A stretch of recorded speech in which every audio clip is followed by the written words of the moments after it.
soir, on va tenter de rencontrer l'une des familles les plus puissantes de France. Vous ne connaissez pas forcément leur nom, mais vous allez forcément dans leurs enseignes.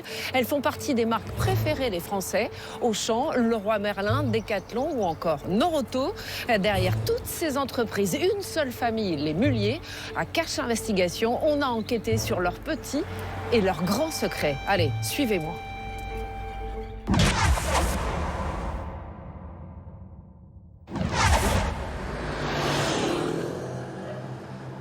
Bonjour, je suis Élise Lucet, France 2, Cache Investigation. On fait un reportage sur la famille Mullier. Bonjour. Bonjour. Bonjour. Mademoiselle, n'ayez aucune crainte, je suis Élise Lucet, France 2, Cache Investigation. Il y a un petit peu de secret. C'est une discrétion. C'est une discrétion.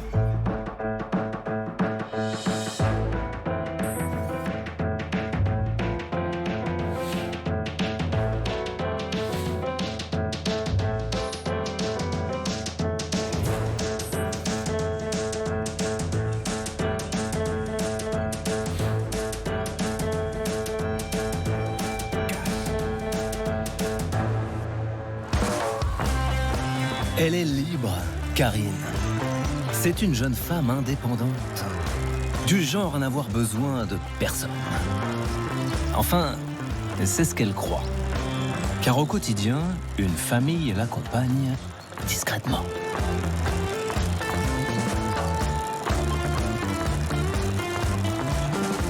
Cette famille est toujours là pour lui donner un coup de main. Des travaux à réaliser? Besoin d'une perceuse? La famille a tout ce qu'il faut. Une panne de voiture? Oh non, la tuile! Pas d'inquiétude, la famille a une solution. Quels que soient vos besoins, quelles que soient vos envies, ils ont toujours quelque chose à vous vendre. C'est pour ça que Kiabi en fait toujours plus pour les familles. Cette famille, La mode à petit prix. ce sont les Mullier. Difficile d'y échapper. Ils possèdent près de 130 marques. Leur poids est estimé à 10% du commerce français. Les Mullier, une des familles les plus puissantes de France, dont nous allons vous révéler quelques secrets. Ils ont effacé 180 millions de dettes qui ont disparu, qui ne sont plus payées, qui ne sont jamais payées. 221 € d'impôts sur 43 millions de bénéfices. Ces dividendes ne sont pratiquement pas taxés. Notre aventure depuis 67 ans est unique. Les moments que nous traversons aujourd'hui sont uniques. Et Decathlon pourrait être impliqué dans du travail forcé, détention arbitraire et trafic de personnes ouïghours. Vous êtes au courant, j'imagine, vous avez reçu ce courrier? Rien du tout.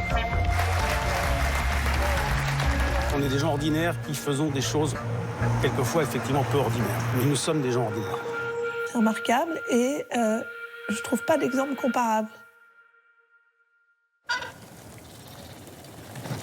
Avec Élise, on en a parfois un peu marre du vacarme des usines et des bureaux aseptisés du CAC 40. Alors, pour ce nouveau numéro, on a décidé de changer de décor et de vous offrir une plongée dans l'histoire de France avec Stéphane, un expert. Le château de Dampierre en Yvelines est l'un des plus somptueux qui soit. Les rois de France aimaient y séjourner. Ces bassins, ces perspectives rappellent que la demeure bâtie par la famille de Luynes est contemporaine du château de Versailles. Cette splendide bâtisse, encadrée de ces galeries à arcades, vient d'être rachetée par un membre de la très secrète famille Mullier. Merci, Monsieur Berne. Nous avons justement rendez-vous avec l'un de ses membres. J'attends Francky Mullier. Francky Mullier qui a racheté ce château, le château de Dampierre. C'est beau, non? Bonjour. Bonjour, Francky Mullier.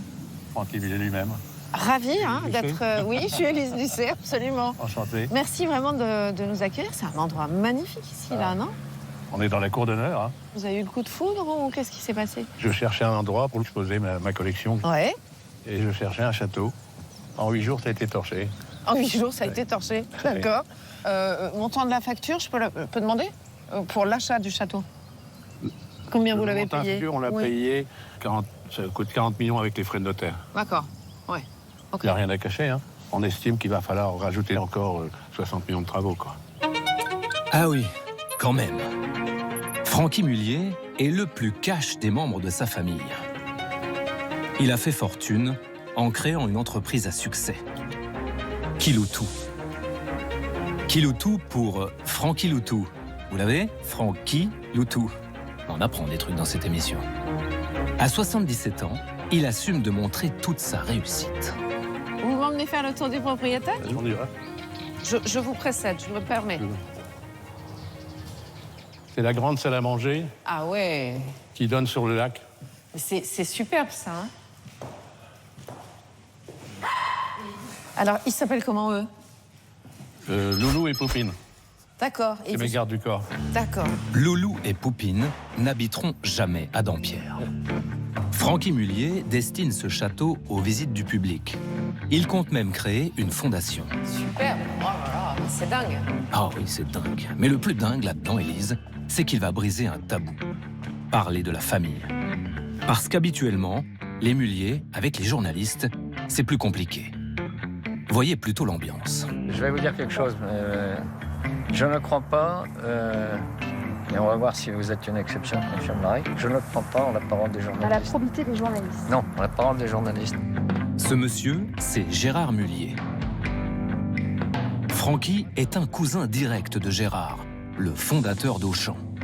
C'est aussi le cousin de Patrick, le fondateur de Kiabi. Eux font tout pour éviter la lumière et ne se racontent jamais. Qu'est-ce que votre famille pense justement du fait que vous achetiez des châteaux? Qu'est-ce que les Mullier pensent de ça? Je suis un peu un mouton noir dans cette famille. Un mouton noir? Je suis totalement indépendant.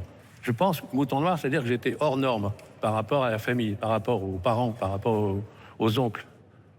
Ok, d'accord. Parce que c'était trop d'argent, trop de... Voilà, ça se fait pas dans notre famille, ça se fait pas. Les Mullier, c'est pas des gens qui ont des... Ils vivent très simplement, ils n'ont pas de... Je suis le seul à avoir un château, je crois. Ouais. Et des objets d'art. Les autres, ils vivent très simplement. D'accord. Mon père avait gardé toute sa vie la même Peugeot. Il changeait de modèle pour avoir le nouveau modèle, mais la même couleur et pour passer inaperçu. D'accord. Et le jour où j'ai acheté ma première Mercedes d'occasion, il a hurlé contre moi, contre mes goûts de luxe. Chez les Mullier, un sou est un sou. Il doit être économisé. Francky l'a découvert à ses dépens, dès son 12e anniversaire. L'histoire, je m'en souviens très bien.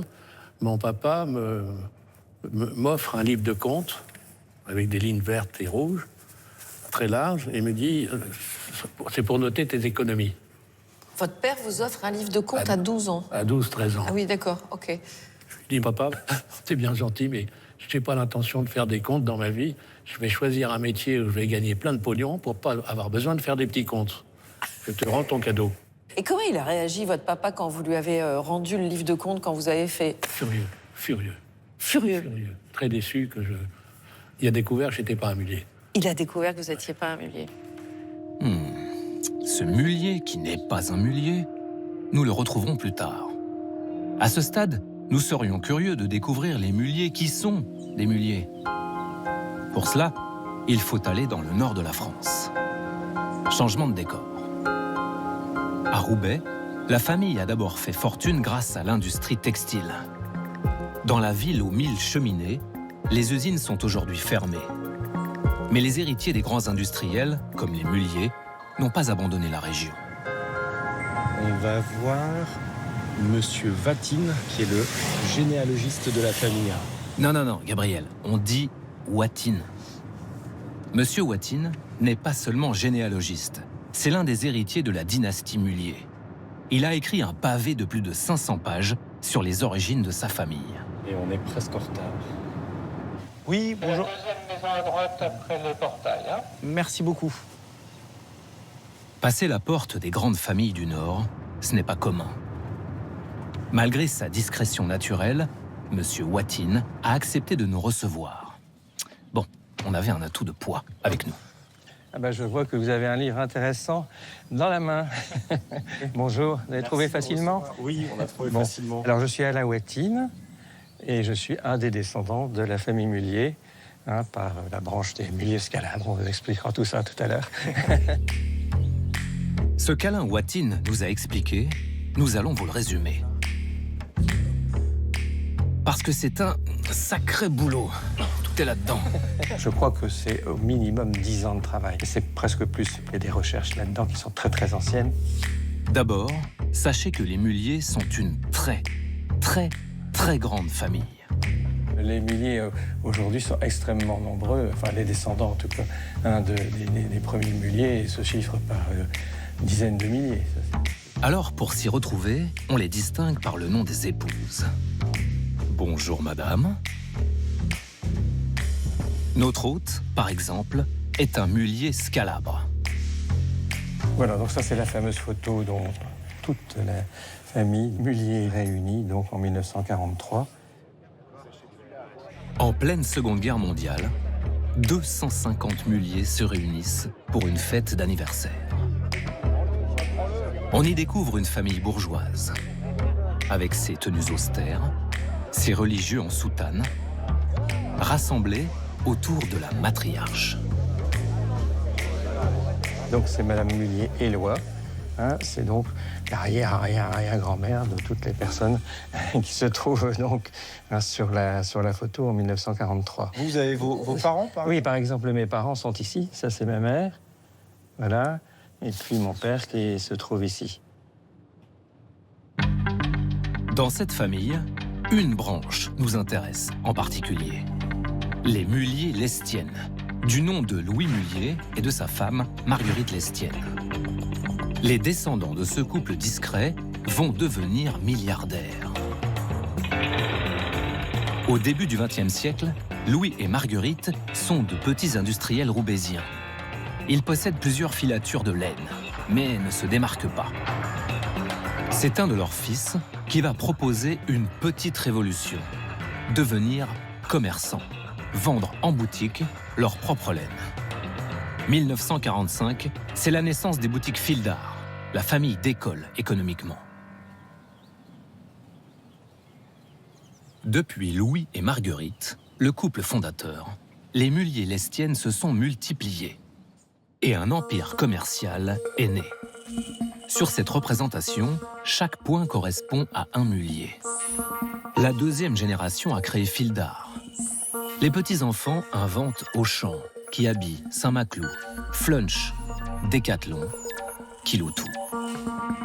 125 ans après le mariage de Louis et Marguerite, les Mullier Lestienne comptent 6 générations et 1550 membres. Une croissance hors norme comparée à la moyenne des naissances en France. La famille Mullier, quelles que soient les branches, a toujours été très, très catholique. Et donc, par conséquent, certaines familles avaient 14 enfants. Donc, par conséquent, il est évident que les descendances sont extrêmement nombreuses. Ces valeurs, c'est ce que les Mullier aiment mettre en avant. Elles se transmettent de génération en génération, au point de pouvoir revendiquer leur strict respect depuis, depuis le premier ancêtre connu jusqu'à la génération actuelle, les valeurs ont été respectées. On ne peut pas citer, je pense, de Mullier qui ont fait des écarts. Je pense que d'une façon générale, malgré le nombre, toutes les valeurs familiales, chrétiennes et de travail ont été respectées jusqu'à aujourd'hui. Ah oui, ça fait un paquet de siècles de bonne conduite, ça. Ces valeurs familiales et de travail sont tellement indissociables pour les Mullier qu'ils ont créé une structure qui les réunit. Une association familiale Mullier, ou AFM, qui englobe toute la galaxie d'entreprises et dont seuls les descendants de Louis et Marguerite sont actionnaires. L'AFM, c'est le vrai nom de l'Empire Mullier. En dehors de la famille, rares sont les personnes à connaître l'organisation des Mullier. Plus rare encore, celles qui acceptent de la décrypter. Il y a beaucoup d'actionnaires, mais il y a aussi beaucoup d'entreprises, beaucoup d'emplois. C'est remarquable. C'est remarquable et je trouve pas d'exemple comparable. On n'a pas du tout dans le système capitaliste traditionnel des structures comme ça. Ça, c'est unique. Christine Blondel est polytechnicienne. Son métier, conseiller les grandes familles dans l'organisation de leurs affaires. Si vous voulez lui faire plaisir, apportez-lui un livre de généalogie. Ah ouais, je sais pas. C'est quoi cette espèce de bouquin là? La généalogie de la famille. Ah bah je vous ai apporté des petites choses parce que... Vous êtes informés là. Pardon pour le bruit. Benoît Bousmar est docteur d'État en économie. Le premier âge du capitalisme, dans 3 tomes, c'est vraiment bon. Si vous voulez lui faire plaisir, soumettez-lui les comptes de la famille Mullier. Il les épluche depuis 30 ans. En dehors de la famille, il est celui qui les connaît le mieux. Celui qui en parle le plus librement aussi. Alors, l'association familiale Mullier, c'est un pacte qui a été réalisé par les membres de la famille à un moment donné pour avoir un contrôle total de toutes les sociétés de la famille. L'idée, c'est qu'on est tous actionnaires de la même manière de toutes les entreprises du groupe. Ça veut dire que chaque membre possède du Décathlon, possède de Auchan, possède du Leroy Merlin, possède de Agap, etc., etc. On est tous solidaires, en fait. C'est une notion de solidarité, la valeur derrière. Tous solidaires dans les affaires. Pour ce principe fondamental, les Mullier ont une devise bien à eux. Tous dans tout. Retenez-la. Tous dans tout. Cette organisation unique, ces 1550 membres, on a comme une envie de les rencontrer. Pour approcher ces gens discrets, on a donc décidé de mettre les petits papiers dans les grandes enveloppes. Bonjour. Je venais chercher un petit carton d'invitation sur un papier un peu grainé. Cash tente une nouvelle approche. Ça va être bien, je crois. Ça fait envie. Une grande interview pour se raconter. Nous avons le plaisir de vous convier à un échange avec Élise Lucet dans le cadre d'un documentaire qui sera diffusé dans Cash Investigation sur France 2. Et parce qu'on y croit vraiment, Élise va remettre elle-même nos invitations en main propre. À côté de Lille, la famille se réunit en assemblée générale. Ça tombe bien, on a eu le tuyau. Bonjour. Quelqu'un nous a soufflé la date. On vient pour distribuer des cartons d'invitation. Juste pour ça. Peut-être je vous en donne un carton d'invitation, non? Merci beaucoup. Non? Et d'un. Vous aussi, vous en occupez? Oui. Bonjour. Je peux vous donner ça? Et c'est une invitation à une rencontre. On adorerait vous rencontrer. On fait un reportage sur la famille Mullier et donc vous avez tous les détails. Et on serait ravis de pouvoir discuter avec vous de cette famille importante pour l'économie française et de voir avec vous comment ça fonctionne. Merci madame. Je vous souhaite un bon samedi. Merci. Ça démarre bien. Bonjour. Je suis Élise Lucet, France 2, Cash Investigation. Je me permets de vous donner une invitation. Merci. On fait un reportage sur la famille Mullier et on adorerait faire des interviews de la famille. Merci. Répondez-nous si vous voulez, bien sûr, ce sera bienvenu. Merci. Il y a un petit peu de secret. C'est une discrétion. Une discrétion. Ok. Gens normaux. Ouais.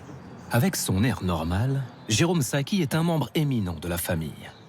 Ce cousin s'est vu confier une mission presque impossible pour un Mullier, communiquer.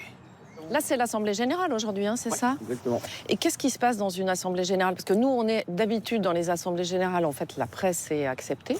Et là, en fait, la presse n'est pas autorisée, on est d'accord, hein? Une presse. Et qu'est-ce qui se passe Parce alors? que c'est privé, j'ai privé. Mais qu'est-ce qui se passe? Enfin, je veux dire, il y a un renouvellement de président, il y a plein de choses, il y a un ordre du jour très précis, il y a des choses qui se passent, il y a des rencontres familiales autour de la gestion de ces affaires. Pas très bavard, le communicant. Mais on a de l'espoir. Bonjour madame, je suis Élise Lucet, France 2, c'est une invitation que je me permets de vous donner au nom de l'équipe de Cash Investigation. Alors on continue avec le sourire, bien sûr. Bonjour monsieur. Monsieur. Ah, malin, les essuie-glaces. Chez les Mullier, on a été très avenants. Bonjour. Mais notre nouvelle approche du monde des affaires Bonjour. n'a finalement pas eu un grand succès. Bonjour. Bonjour, bonjour. Mademoiselle, n'ayez aucune crainte, c'est juste un petit carton d'invitation, hein. C'est juste ça. Ce jour-là, entre 800 et 1500 muliers se réunissent pour parler affaires. Une information qu'on aurait bien aimé préciser avec Jérôme Saki. Mais vous êtes plus de 1000 aujourd'hui, là, dans... On est aujourd'hui, on est un certain nombre. Un certain nombre. Bah, ça, c'est pas un secret, si. Entre... Il n'y a pas de secret. Non, mais... Plusieurs centaines. Plusieurs centaines ou plus de 1000? Oui, plusieurs centaines. Donc un peu moins de 1000, c'est ça? Oui, ça dépend. Vous pouvez trouver certaines informations dans la presse. Il n'y a pas de secret. Il y a une discrétion, c'est très différent, mais c'est tout. Et alors pourquoi cette discrétion? Parce qu'on a envie de vivre comme tout le monde, comme tout à chacun. On a l'habitude de dire, et je m'arrêterai après là, de dire qu'on est des gens ordinaires qui faisons des choses quelquefois effectivement peu ordinaires. Mais nous sommes des gens ordinaires. Quelle humilité! C'est plutôt inhabituel chez de grands entrepreneurs. Merci beaucoup et à bientôt, j'espère. Hein. On a bien l'invitation. Ouais, je vous en donne une, tenez. C'est important. Merci beaucoup. Merci. Belle journée. Belle journée. Belle journée, Jérôme. Bon. Depuis, personne ne nous a répondu. Hein? Pas une carte postale. Rien. Il faut dire que les muliers se sont organisés pour être les plus discrets possibles. L'AFM, contrairement aux grandes entreprises du CAC 40, que vous connaissez, n'a jamais été cotée en bourse. Quand on est coté en bourse, on est obligé de publier chaque année un rapport, les comptes sociaux, les comptes consolidés. Il y a une forme de transparence obligatoire. L'autorité des marchés financiers fait que vous ne pouvez pas échapper à quoi que ce soit. Alors que quand vous n'êtes pas coté, vous ne rendez compte à personne.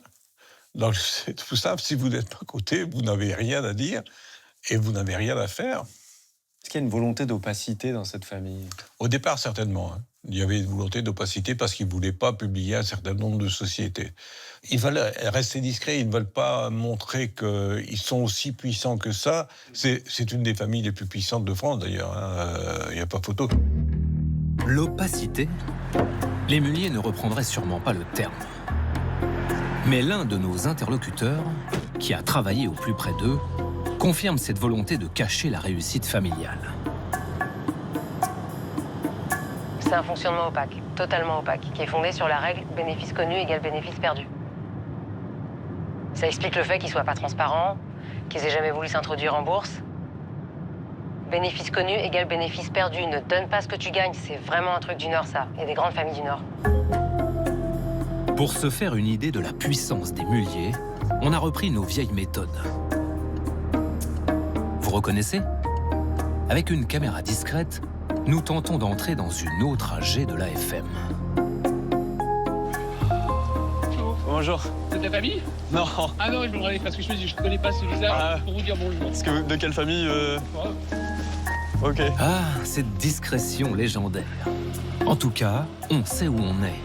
Pour les muliers, les assemblées générales d'actionnaires sont une grande fête de famille. Bonjour. On y vient avec les enfants. Allez, on se dépêche, les petits. Bonjour. Et les grands-parents, forcément, sont sur un petit nuage. Oui. À l'intérieur, même ambiance, décontractée. Ils sont venus, ils sont tous là. Même Gérard, là-bas, au fond. Le patriarche de 93 ans, fondateur d'Auchan. Dans cette grande cousinade, ni cravate, ni attaché-case. Mais ne vous y trompez pas, l'association familiale est une multinationale. Ce jour-là, elle se penche sur l'avenir d'Auchan, par exemple, ou d'Adéo, la maison mère de Leroy Merlin. Justement, son directeur général vient rendre des comptes. C'est important de se dire qu'on est sur un marché qui est hyper important et qu'on peut encore doubler, bien entendu, le chiffre d'affaires par magasin. Doubler le chiffre d'affaires par magasin, ça, c'est un projet de famille. Les Français font leurs courses chez les muliers tous les jours.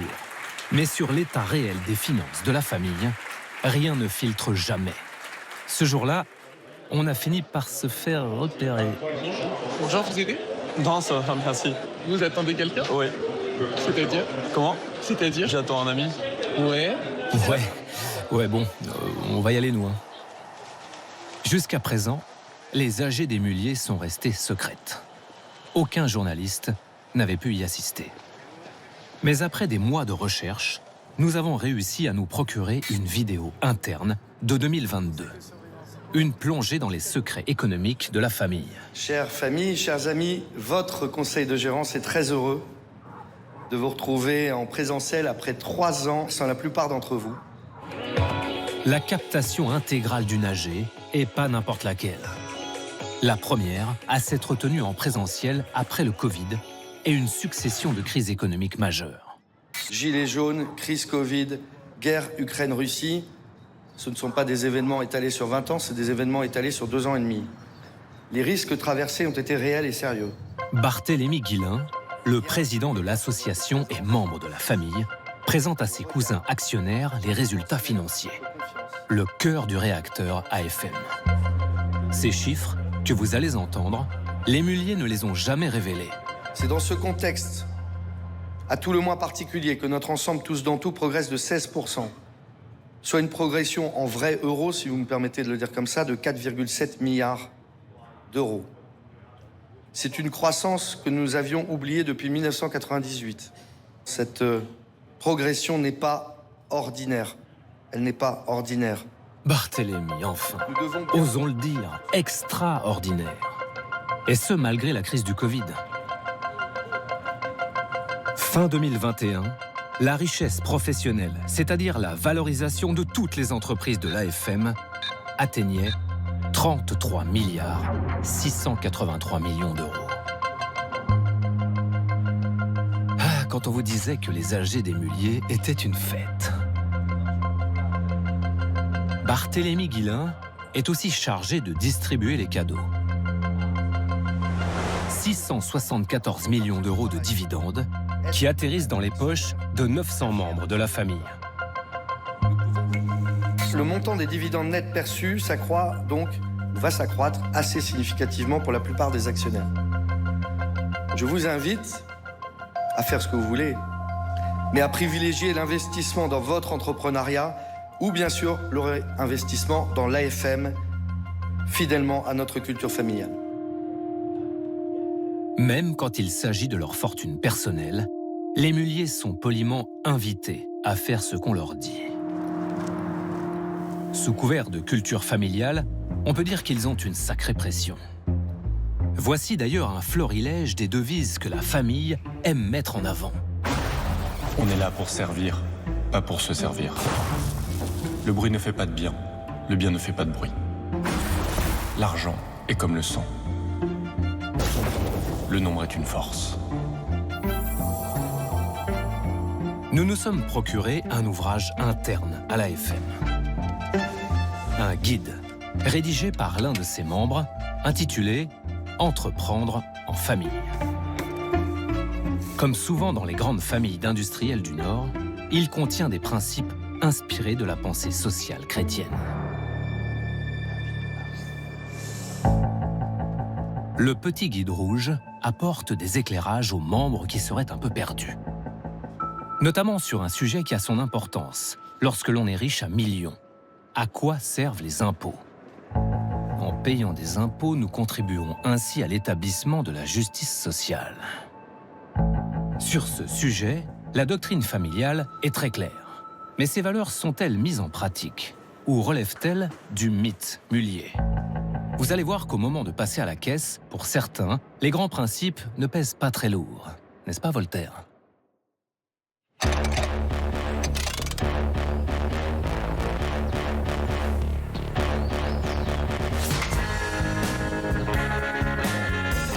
Venez voir. Donc c'est la race blanc-bleu belge ici. Vous êtes donc en Belgique, sur les chiens. Et donc c'est une race typiquement wallonne. Vous le voyez, le rapport entre nos riches entrepreneurs français et les vaches belges.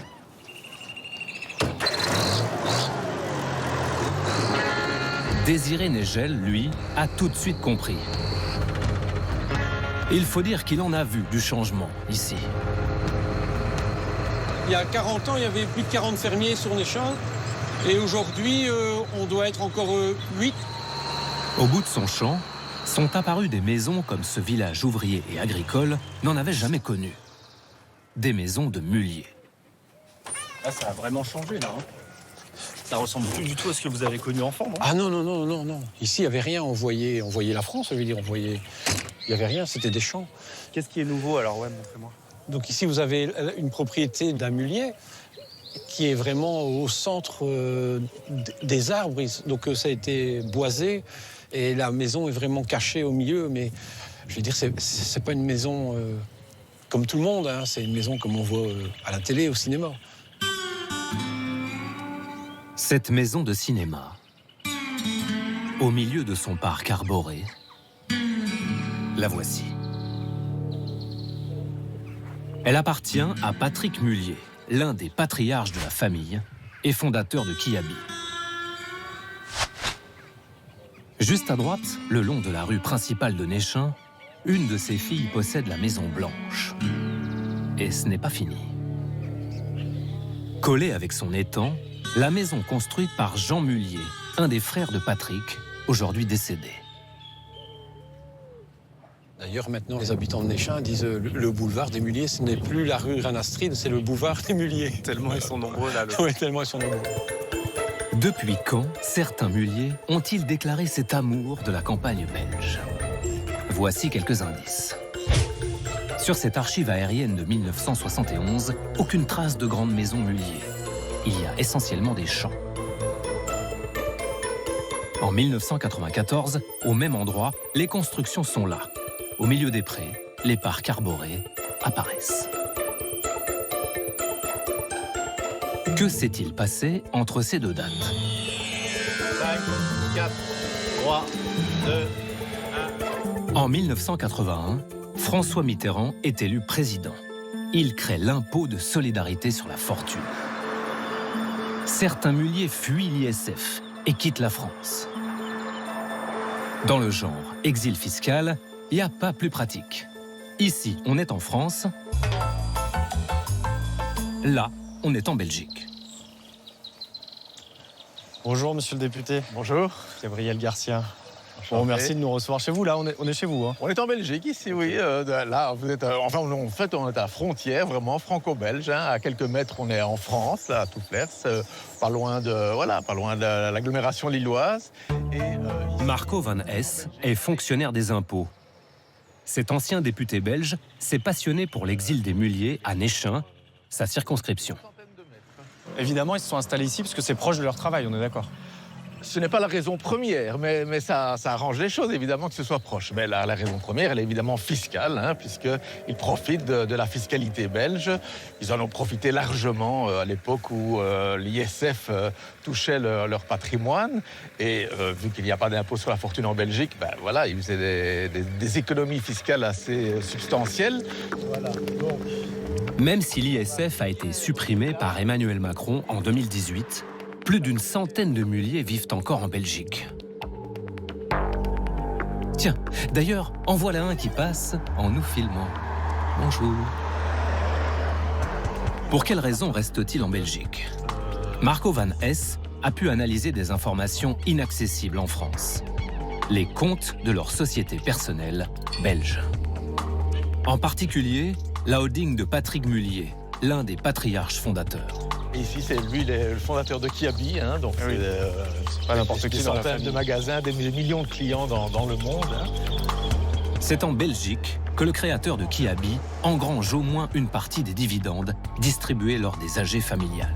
Les membres de la famille Mullier, notamment Patrick Mullier, qui s'est installé en Belgique, il a aussi créé des sociétés en Belgique, hein, des sociétés de holding, hein, des holdings familiaux, on va dire, hein, puisque c'est détenu par lui-même et ses filles.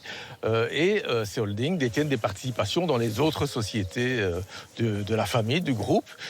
Elles touchent des dividendes, hein, et ces dividendes ne sont pratiquement pas taxés. J'ai ici voilà, quelques indications chiffrées. Hein. En 2014, cette société réalise 372 millions d'euros de bénéfices. Et combien paye-t-elle d'impôts sur ces 372 millions d'euros de bénéfices, 2 euros. 2 euros d'impôt sur 372 millions. Voilà, ça c'est la particularité de cette société. Hein, c'est que... Là, vous me parlez de 2014, mais si on prend des chiffres plus récents, alors, 2021 par exemple, je ne sais pas.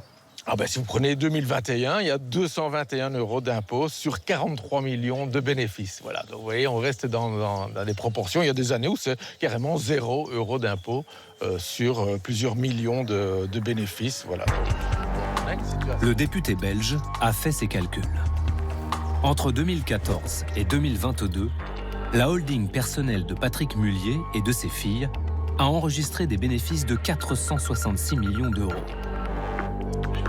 Dans le même temps, elle a payé un peu plus de 2 millions d'euros d'impôts.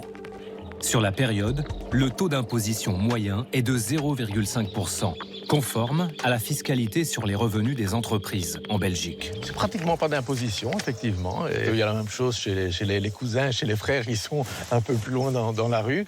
On a le même genre de cas de figure, donc très peu d'impôts qui sont payés sur des sociétés en fait qui sont détentrices d'un portefeuille d'actions, voilà, vraiment très important. Hein. Ici, si on parle de cette société de Patrick Mullier, on a un portefeuille d'actions de l'ordre de 1 milliard d'euros. Hein. Donc ça rapporte évidemment de nombreux dividendes et ces dividendes sont très peu taxés.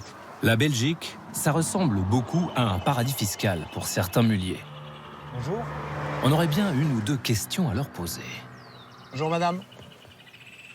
Il y avait une dame, mais personne. Patrick est invisible, mais visiblement, lui, il nous voit. Bonjour monsieur.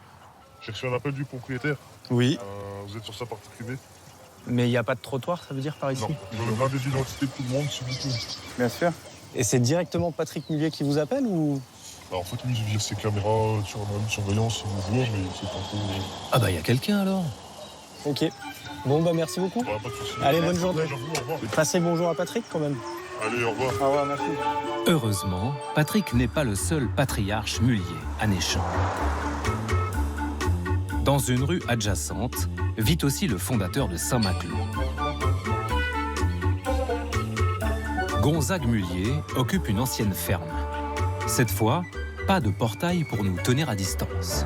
Bonjour madame, Gabriel Garcia, je travaille pour France 2, je cherche à joindre Gonzague Mullier. Je vais le chercher. Merci. La chance nous sourit. Nous attendons. Vous le trouvez pas? Attendez 5 minutes parce que les gens sont invités partout. La maison est si grande que ça. J'étais au bureau, j'étais parti. Impossible de trouver Gonzague. Faut pas acheter si grand. Rue Reine-Astrid, certains membres de la famille ont déménagé ces derniers temps. Mais pas très loin. Vous savez si elle est restée sur la commune? Pas du tout. D'accord, merci beaucoup. Bonne journée. Et au fait, pour les exilés de Néchamps, revenir en France, ça pourrait être une possibilité aussi, non? Demandons à un autre membre de la famille Mullier, installé dans la même rue. Gabriel Garcia pour France 2, excusez-moi, je vous dérange en plein jardinage. En fait, on prépare à France 2 un portrait de la famille d'entrepreneurs. Je ne sais pas si vous en avez entendu parler, parce qu'on a distribué des invitations à l'AG il y a 10 jours. Alors, c'est fou si vous alliez voir monsieur Seki. Oui, que j'ai déjà vu. Il y avait une question qui peut-être vous concerne plus directement sur votre installation en Belgique. Ça ne concerne pas la presse, monsieur. On parlait d'exil fiscal, est-ce que... J'ai pas de commentaire à faire. D'accord, d'accord. Là, ça fait 30 ans que je suis en Belgique, j'ai pas de commentaire à faire. J'ai pas de commentaire. Maintenant qu'il n'y a plus d'ISF, est-ce que l'idée de revenir en France pourrait vous intéresser ou... Aujourd'hui, j'ai pas à répondre là-dessus. C'est pas la presse qui va me dire ce que je vais faire. Si un jour je reviens, je le ferai. Alors, mais en toute liberté et en choix personnel, mais pas avec des pressions extérieures. D'accord. On va s'arrêter là. Ok, bon. Très bien. Merci beaucoup. En tout cas, vous avez un beau massif de fleurs. Oui, c'est gentil. Bonne journée. Dans leur exil, certains Mulliers profitent aussi d'un accord fiscal avec la Belgique. Anonymement, un agent des services d'enquête de Bercy a accepté de nous le décrypter. Il nous révèle que certains membres de la famille, multipropriétaires, se livreraient à une gymnastique pour le moins acrobatique. Réussir à prouver qu'ils n'ont nulle part où résider en France. Clairement, tout est fait pour qu'on ne puisse pas avoir d'éléments pour les domicilier en France. En fait, ils s'arrangent toujours pour n'avoir qu'un lieu où ils peuvent habiter en Belgique. Et tout ce qu'ils ont en France, à chaque fois, c'est toujours loué, il y a toujours quelqu'un, il y a toujours quelque chose. Parfois, ils font même passer un huissier pour démontrer qu'ils ne peuvent pas habiter une résidence française. Il y a une vraie organisation, en fait. De vrais conseils chez eux pour ne pas avoir à payer leurs impôts. En tout cas, certains impôts. Et notamment les impôts sur les revenus de société en France. Voyons voir. Il disait quoi déjà, le guide rouge de la famille? En payant des impôts, nous contribuons ainsi à l'établissement de la justice sociale. Un membre de la famille a accepté de commenter cet exil fiscal. C'était en 2012. Gérard Mullier, le fondateur d'Auchan, réside fiscalement en France. Mais il défend ses proches installés en Belgique.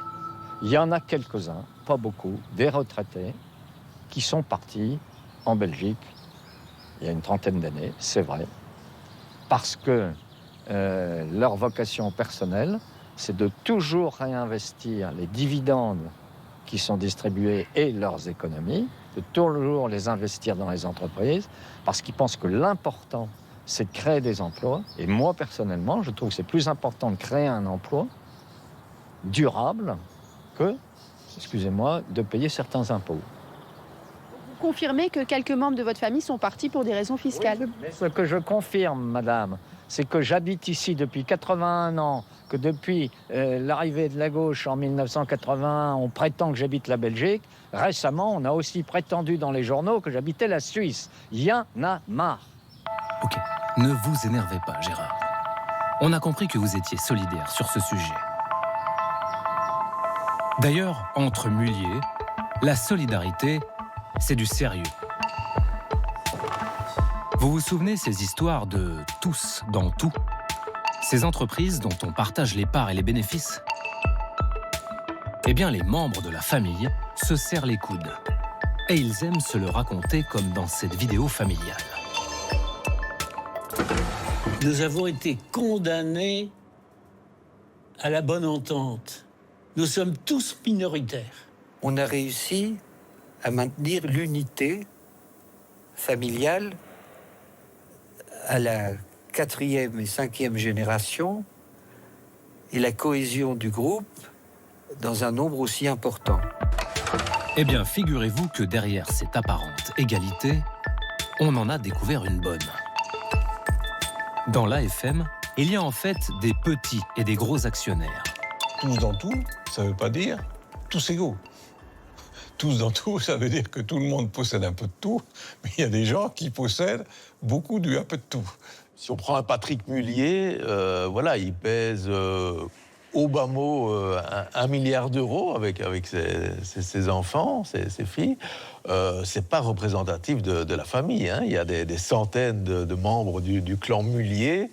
Voilà, ils ne possèdent pas chacun 1 milliard d'euros. Ça peut être peanuts, parce que les enfants des enfants des enfants, et ils sont assez nombreux dans la famille, bon, ça se dilue. Certains ont parlé de communisme familial à propos de la famille Mullier, mais on voit que c'est une situation quand même où l'inégalité prévaut. On est dans une communauté familiale. Je dirais, on n'est pas dans du communisme familial. Le communisme, c'est pas ça. Dans le grand aquarium de l'AFM, il y a donc des gros et des petits. Oh, il est gros celui-ci. Et celui-là, il est tout petit. Figurez-vous qu'il y a même des espèces à part. Ce sont les pièces rapportées de la famille. Ils sont différents et ils se font parfois malmener. C'est ce qui est arrivé à un certain Hervé Dubly, le gendre de Patrick Mullier, fondateur de Kiabi. Pour la première fois, une proche a accepté de nous parler des coulisses de cette affaire. C'est une comédienne qui reprend ses propos. Hervé Dubly est marié à Priscilla Mullier, qui est une des 5 filles de Patrick Mullier. Lui-même est un type brillant, qui a fait de brillantes études et qui a un brillant poste lorsqu'il tombe amoureux et qu'il est débauché par son beau-père. Dans cette histoire, les gros poissons s'appellent Patrick et Gérard Mullier. À l'époque, les deux frères viennent d'acquérir une entreprise de produits pharmaceutiques. Ils nomment Hervé Dubly président. Le gendre idéal développe l'affaire et a 4 enfants avec Priscilla Mullier. Mais après 10 ans de bons et loyaux services, notre témoin raconte qu'il est remercié. Du jour au lendemain, on coupe ses accès, la porte de son assistante est fermée et on lui demande d'annoncer sa démission à l'ensemble des cadres à l'international qui étaient réunis à son insu dans une salle de réunion. C'est assez brutal. C'est assez brutal, oui. C'est tellement... Il annonce à sa femme que son père l'a foutu dehors et elle lui dit « Je t'annonce une deuxième nouvelle, j'ai l'intention de divorcer ». Plus que le licenciement, c'est le divorce que les Mullier voient comme un danger. D'un coup, Hervé Dubly passe du statut de valeur ajoutée, comme disent les familiaux, à celui de persona non grata.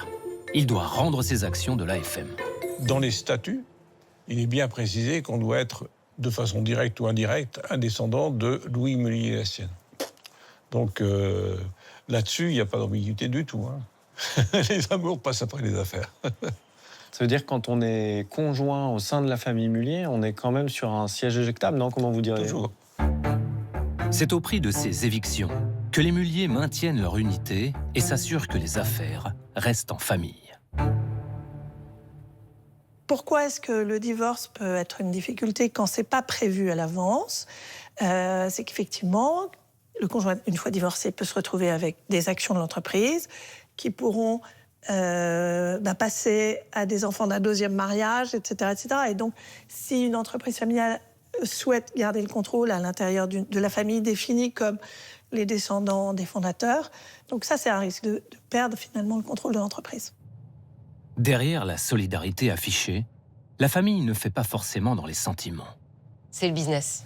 D'une manière générale, c'est business as usual. Et vous n'imaginez pas quel sang-froid ils peuvent avoir. C'est les mecs les plus balèzes que j'ai pu voir. Et avec une décontraction, une bonhomie. Ce sont de grands professionnels. Dans cette histoire, les grands professionnels se sont quand même un peu mordus les doigts. Car après son éviction, Hervé Dubly se sent floué. Il décide de porter l'affaire en justice et un beau matin de 2016, à Néchin. Des perquisitions chez l'un des géants français du commerce. Une information judiciaire est ouverte pour des soupçons de fraude fiscale. Une perquisition a eu lieu ce mardi matin au domicile de Patrick Mullier à Néchin. De cette perquisition, demandée par la justice française, il n'existe que ces quelques images tournées par une télévision locale. Chez Patrick Mullier, l'ex-beau-père d'Hervé Dubly, les enquêteurs auraient saisi des informations financières et des comptes. À Paris, 2 membres de la famille sont mis en examen par le parquet national financier ainsi que 3 holdings de l'AFM. L'enquête va durer 10 ans. Cette instruction se soldera par une ordonnance de non-lieu en août 2024. Mais l'affaire n'en reste pas là. Hervé Dubly a fait appel. L'éviction d'Hervé Dubly est-elle une situation isolée? Ces conflits internes ne concernent-ils que les petits poissons de l'AFM? Ce qui serait bien, c'est d'en parler avec un membre de la famille. Ah oui. Ah non, pas Loulou et Poupine. Voilà, Francky. Francky, c'est plutôt un gros poisson chez les Mullier. Mais à l'entendre être le cousin direct de Patrick et Gérard, ne l'a pas mis à l'abri des méthodes familiales. En 1980, vous avez créé l'entreprise Kiloutou. Comment ça vous est venu, cette idée? Alors, j'avais déjà créé une chaîne de magasins de bricolage dans les années 70. Et j'en étais arrivé à faire 10% du chiffre d'affaires simplement en location. À ce moment-là, je me suis dit, bon, je vais réinventer un métier. On peut créer une chaîne de loueurs de matériel pour les artisans. Ça n'existait pas à l'époque, hein? Ça n'existait pas, non. Ça existait en Amérique et en Angleterre. Mais pas en France. À ma connaissance, en France, il n'y en avait pas. Mais la famille vous a pas trop aidé, du coup? Mon père, je le fatiguais, hein, donc il a voulu me surveiller à sa façon. Il m'a fait surveiller par les cousins, mais ça n'a pas marché. Ah. On ne s'est pas entendu. Ils n'ont pas compris que je ne gagnais pas de l'argent au bout d'un an. Je leur avais demandé d'attendre 5 ans et ils ne voulaient pas attendre. Ils avaient 25% du capital, plus les 30% de mon frère, ils m'ont décidé de me virer. Ouais. Donc j'ai été viré pendant 24 heures. Le temps d'aller voir mon père et qu'il me donne de quoi les racheter. Donc j'ai eu la chance d'avoir un père qui a compris qu'on pouvait me faire confiance, mais il faut à ce moment-là avoir des actionnaires patients qui ne veulent pas avoir tout de suite des dividendes, qui veulent bien attendre 7 ans. C'est normal. Monter une entreprise, il faut 7 ans pour pouvoir satisfaire les financiers. Mais quand ils ont voulu vous virer, vous l'avez pris comment? Ah ben bon, j'ai pris comme un coup de poignard dans le dos. Ah ouais. Donc je suis devenu complètement fou. Je suis allé voir mon père en lui disant « Tu m'as foutu mon frère dans les pattes pour le former, mais il ne comprendra jamais rien dans les affaires. Ouais. S'il te plaît, corrige ton erreur, donne-moi de quoi le racheter. Tu n'avais qu'à m'aider moi, mais tu n'avais pas besoin de l'aider lui. » Mais vous pensiez que vos cousins, votre frère, pouvaient vous faire ça? C'était... J'aurais jamais pensé qu'on pouvait me poignarder dans le dos. Je suis tombé des nues. Parce qu'en plus, ils ne me rachetaient pas mes parts. Sinon, je remontais autre chose, moi. Bah oui. Chez les Mullier, on vous a parlé famille. Maintenant, on va vous emmener côté entreprise. Car bien au-delà des enseignes historiques, l'AFM compte près de 130 sociétés que vous croisez au quotidien, comme Jules, Midas ou Pizza Pie. Cette galaxie fait de nos nordistes les premiers employeurs français au monde. 650 000 personnes travaillent pour eux. Pour en arriver là, les Mullier appliquent une recette simple. Depuis 1961, ils copient le même concept commercial. Celui d'Auchan et de son fondateur, l'incontournable Gérard Mullier. Gérard à vélo, Gérard en jogging, Gérard en costume. Alors c'est quoi cette recette, Gérard? Il y a un slogan, c'est vendre à de plus en plus de clients des articles, de plus en plus d'articles de qualité à des prix de moins en moins chers. Ça, c'est notre slogan sur le plan économique. C'est le projet d'entreprise sur le plan économique. Ce modèle, c'est celui du discount. Gérard Mullier l'importe des États-Unis. Dans les années 60, il en essuie les plâtres dans le nord de la France. Vous avez perdu de l'argent dans les premières années? Les premières années, c'était très dur. Oui. Tant qu'on ne cassait pas les prix, on perdait de l'argent. Quand on a commencé à casser les prix, on a eu beaucoup de clients, on a pris peu de marge par article, donc peu de marge par client. Alors il y a un grand, oui. Et le chiffre est parti. Le chiffre est parti. Le chiffre est parti. Et quand on tient une idée qui fait du chiffre, chez les Mullier, on sort la photocopieuse. Oui, c'est vraiment comme ça qu'ils le disent. Allez, par ici, s'il vous plaît, ouais. Avec Auchan, les Mullier commencent par casser les prix de l'alimentaire. Alors, ça c'est Auchan. Appuie sur copie. Avec Kiabi, ils étendent le concept à l'habillement. Kiabi, la mode à petit prix. Chez Leroy Merlin, vos rêves sont enfin à portée de bourse. Leroy Merlin, et vos envies prennent vie. À chaque fois, il s'agit de donner accès à un bien ou un service en baissant la facture. Flunch, ici c'est permis. Depuis 60 ans, le discount rapporte des milliards à la famille. La copie d'Auchan qui porte le plus haut ce modèle, aujourd'hui, celle sur laquelle la famille mise tous ses espoirs, c'est un bourrage papier ou quoi? C'est quoi? C'est pas ça. Ah bah si, c'est peut-être ça.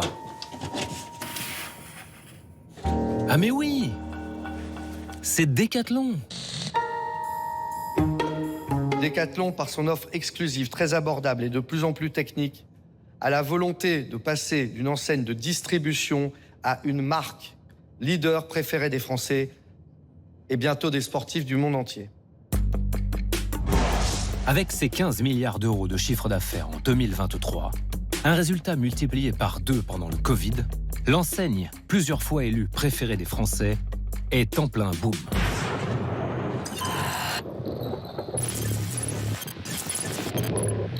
Les marques de Decathlon, avec leurs noms bizarres, concurrencent même les grands équipementiers.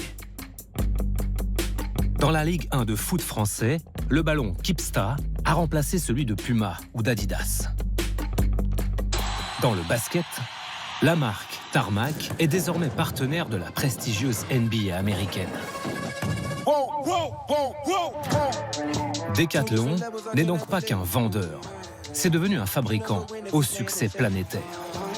Un industriel qui contrôle dans les moindres détails ses coûts de production, quitte à faire affaire avec des sous-traitants problématiques. On devait parler de ce retour à l'industrie avec les fondateurs de la marque. Mais au dernier moment, la direction de Decathlon leur a interdit de s'exprimer. Alors, on a trouvé d'autres camarades de jeu. Un journaliste du média Disclose, notre partenaire dans cette enquête, et un cadre de haut niveau de Decathlon. Il est en contact régulier avec les usines sous-traitantes. C'est un comédien qui répète ses propos. C'est une compagnie low cost, pour ne parler que de son organisation. Au Bangladesh, au Vietnam, en Chine, Decathlon ne travaille pas avec les meilleurs fournisseurs. Évidemment, avoir les meilleurs, ça coûte cher.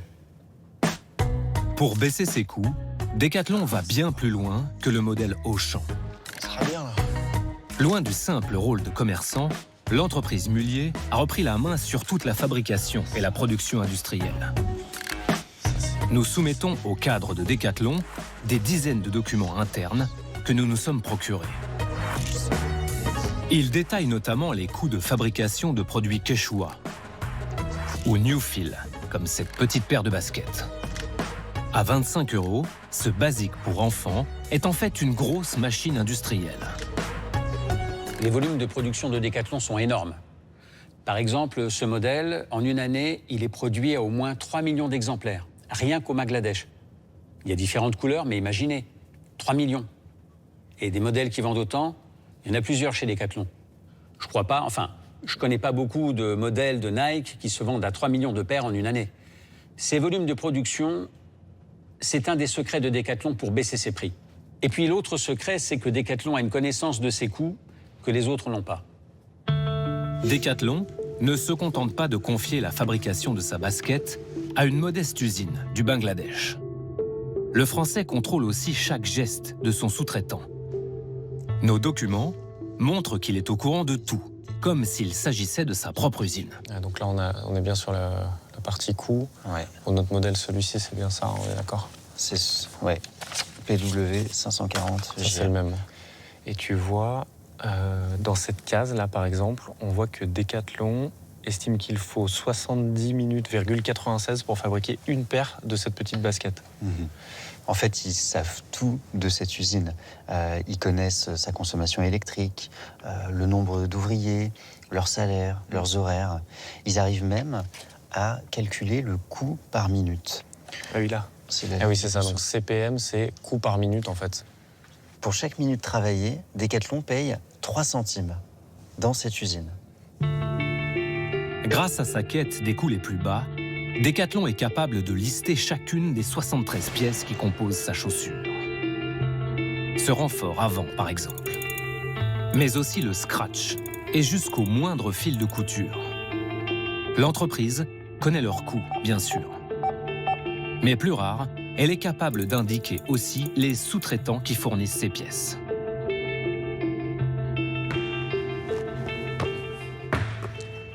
Dans la colonne C, là, vous avez les différentes pièces de la basket avec le nom de chaque pièce.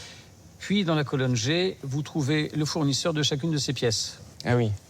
Ça veut dire que si on prend là la ligne 14, par exemple, on a une pièce qui est une protection pour le bout de la chaussure et qui est fabriquée par Longxiang, une entreprise chinoise peut-être. Oui, c'est un fournisseur chinois. En fait, Decathlon connaît 100% des composants qui entrent dans la fabrication de chaque produit.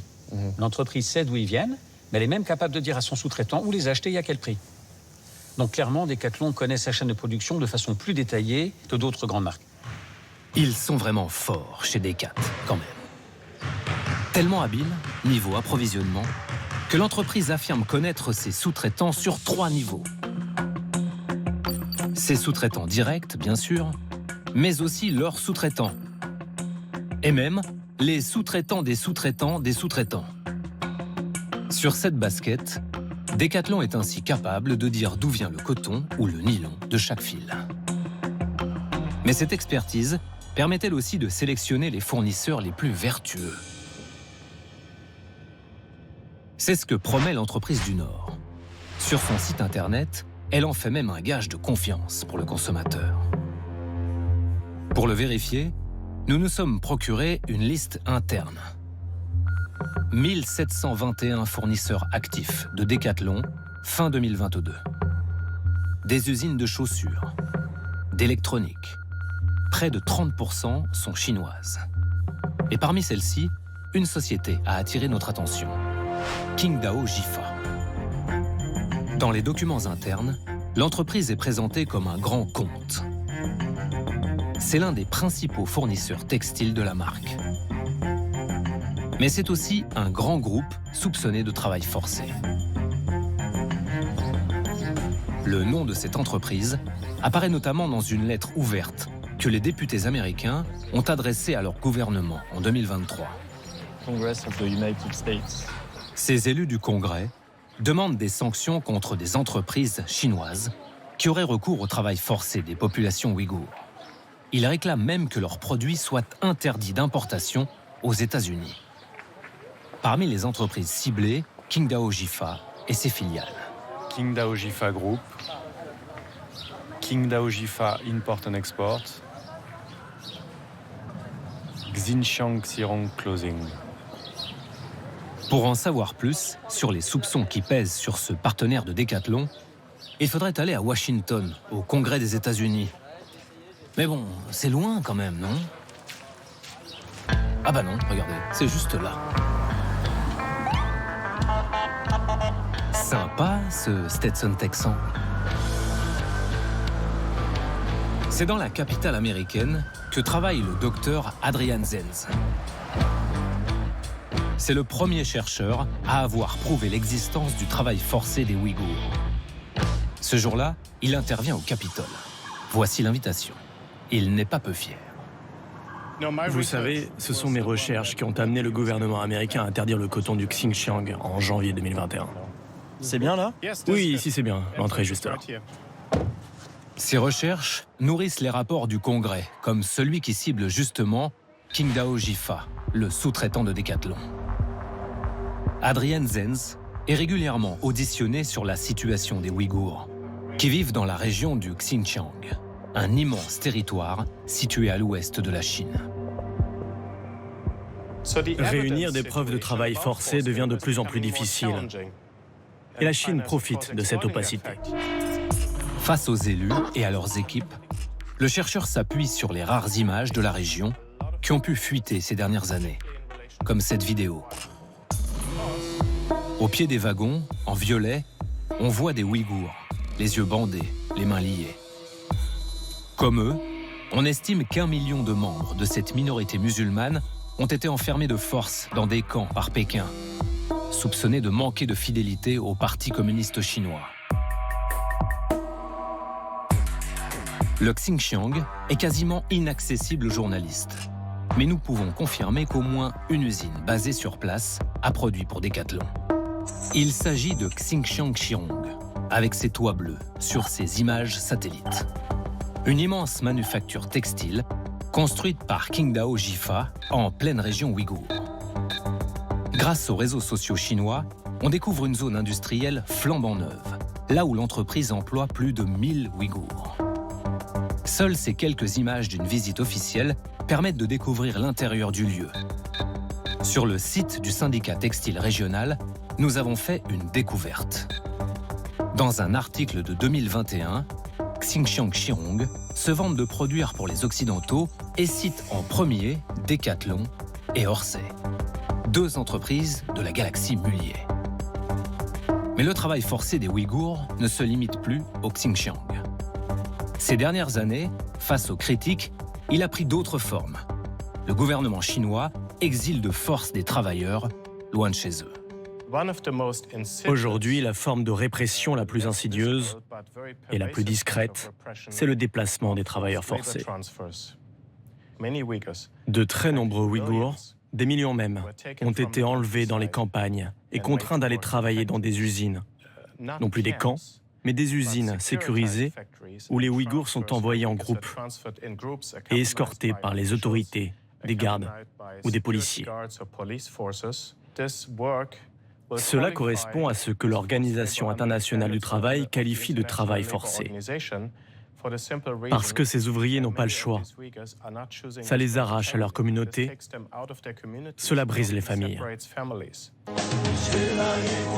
Sur ces images de propagande chinoise, ces déplacements de travailleurs forcés sont présentés comme des événements festifs. Des Ouïghours, parfois très jeunes, sont mis en scène au moment de leur départ, vers les usines, ou vers des campagnes éloignées pour la culture du coton. Decathlon pourrait-elle se retrouver mêlée à ce déracinement forcé par le biais de son sous-traitant, Qingdao Jifa.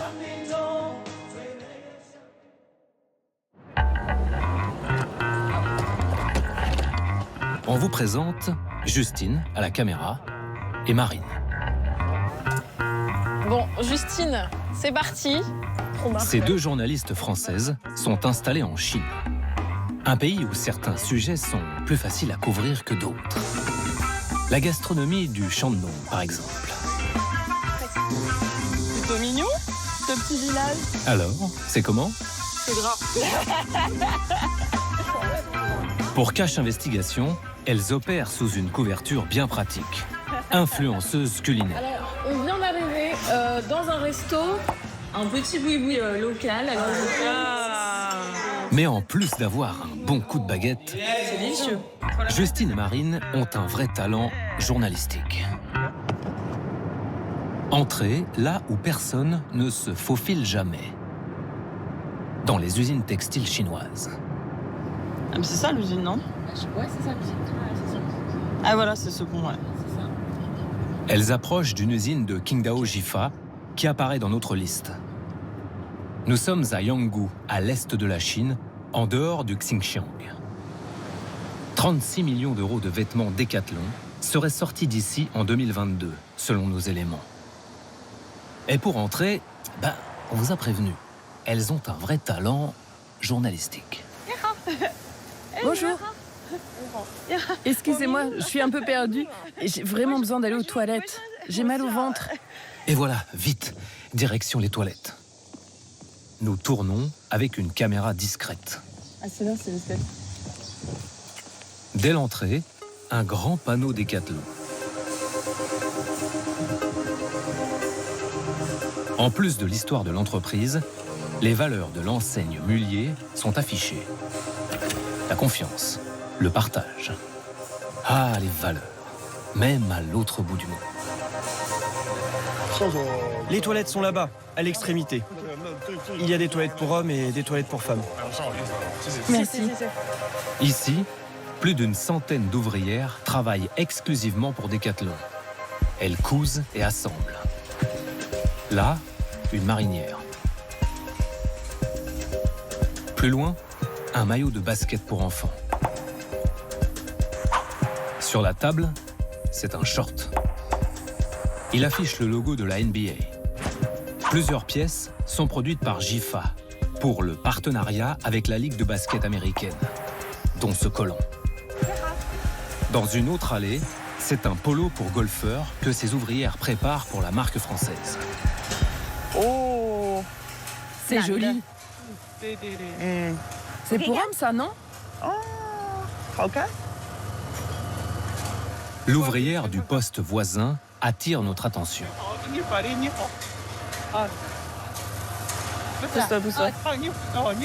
Bonjour, quel âge as-tu? J'ai 12 ans. 12 ans? Et tu travailles ici? Je suis là pour donner un coup de main. Je suis venue avec ma mère. Qui est ta mère? Elle est là-bas. On dirait que tu travailles bien. Merci. Tu viens aider ta maman tous les jours? Non, je vais à l'école. Mais pendant l'été, il n'y a personne à la maison pour s'occuper de moi. Juste pendant l'été? Oui. Quand tu n'es pas à l'école, tu viens travailler, c'est ça? Oui.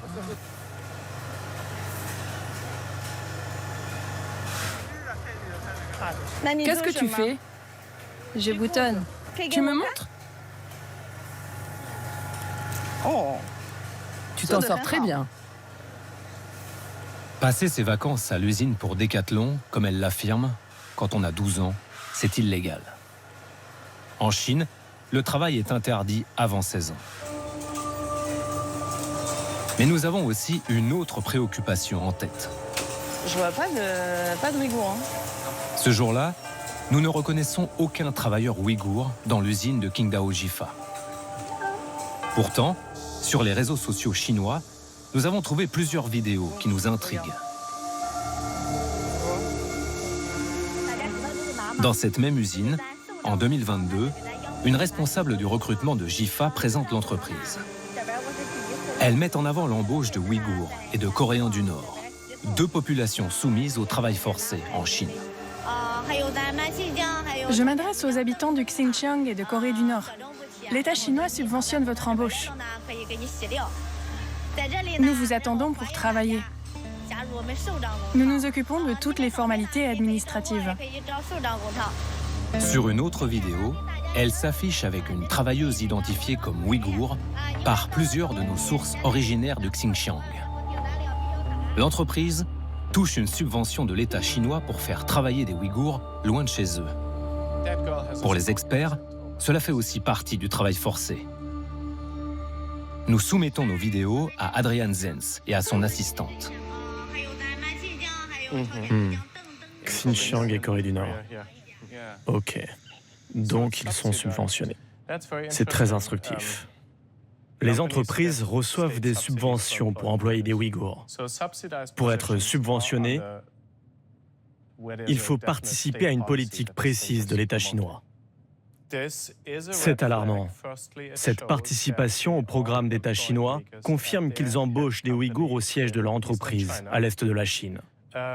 Cela veut aussi dire que leur production est liée au travail forcé. Nous allons montrer une autre vidéo au Dr Zenz. C'est encore grâce à Justine et Marine que nous l'avons obtenue. Dans une deuxième usine de Jifa, à 30 km de l'autre, elles ont encore une fois réussi à se faufiler. Il y a quelqu'un? Là aussi, il y a des ouvrières. Les grandes valeurs de Decathlon et ses produits à perte de vue. Mais il y a surtout une confidence à laquelle on ne s'attendait pas de la part d'une cadre de Qingdao Jifa. Je peux vous faire visiter l'usine, mais nous n'autorisons pas de photos, d'accord? Oui, oui. Elle nous emmène voir les tissus qui servent à la conception des produits Decathlon. Là, c'est notre stock de tissus. Nous avons une usine de production. Il y a toutes sortes de tissus adaptés à toutes sortes de demandes. Ils sont stockés dans cet entrepôt. Le coton vient du Shandong? Pas nécessairement. Il peut venir du Xinjiang. Il y a aussi beaucoup de coton du Xinjiang? Oui. Oui. Du coton du Xinjiang dans des produits Decathlon, le tout dans une usine qui, selon cet affichage, se vante d'être un important fournisseur textile de la marque française.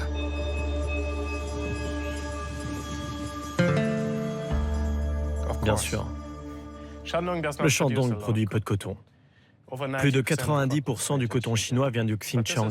C'est une preuve accablante. Qu'est-ce que vous entendez par preuve accablante? Les Ouïghours sont utilisés pour récolter le coton, des centaines de milliers d'Ouïghours, au travers des programmes de déplacement de population.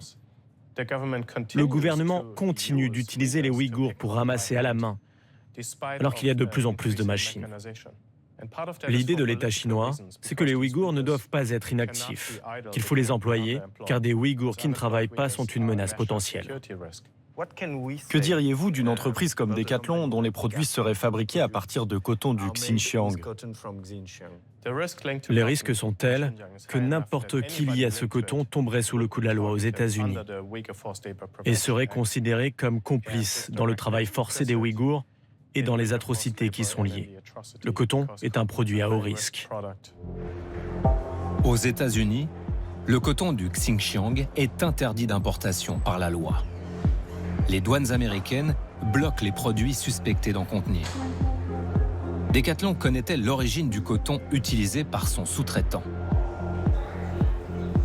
Nous parvenons à rappeler la cadre de l'usine chinoise qui nous a montré les tissus.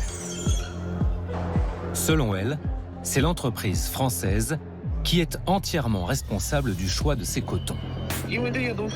Les cotons sont choisis par Decathlon.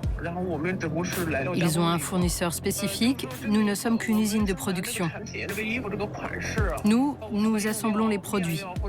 Mais les matières premières des tissus sont choisies par notre client. Nous ne nous occupons que de la réception des tissus, de la coupe, de la couture et de l'emballage. Nous ne sommes pas les seuls à enquêter sur le travail forcé des Ouïghours dans la chaîne d'approvisionnement de Decathlon. Nous découvrons qu'en 2021, le Haut Commissariat aux droits de l'homme des Nations Unies a adressé un courrier à l'entreprise. Aucun fournisseur n'est ciblé en particulier, mais la mise en garde est très claire. Nous avons reçu des informations selon lesquelles votre entreprise pourrait être impliquée, au travers de sa chaîne d'approvisionnement, dans du travail forcé, des détentions arbitraires et du trafic de personnes ouïghours présumées. Ce courrier est adressé à Mathieu Leclerc. Ce membre de la famille Mullier a été PDG de l'enseigne entre 2012 et 2018. Socrate, one day say you must change to be better who you are. And I think it's applied to you, Alexandre, it applies to anybody, but it also applies to the company, to Decathlon. Decathlon nous confirme avoir bien reçu cette lettre d'alerte et affirme y avoir répondu en mai 2021. Nous contactons par mail la communicante de Mathieu Leclerc, notamment à propos de cette lettre.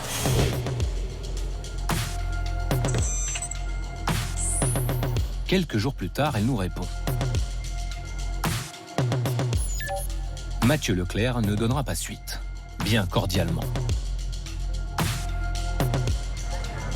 Alors, par un beau matin parisien, nous allons à sa rencontre. Bonjour Monsieur Leclerc, Élise Lucet, France 2, Cache Investigation. Je viens vous voir parce que l'ONU vous a envoyé une lettre d'alerte en 2021. Et Decathlon pourrait être impliqué dans du travail forcé, détention arbitraire et trafic de personnes ouïghours au travers de sa chaîne d'approvisionnement. Vous êtes au courant, j'imagine, vous avez reçu ce courrier? Rien du tout. Vous n'avez pas reçu un courrier de l'ONU? Il est publié sur le site de l'ONU, pourtant, ce courrier, donc vous avez dû le recevoir. Je vous remercie, madame, et je vous souhaite une bonne journée.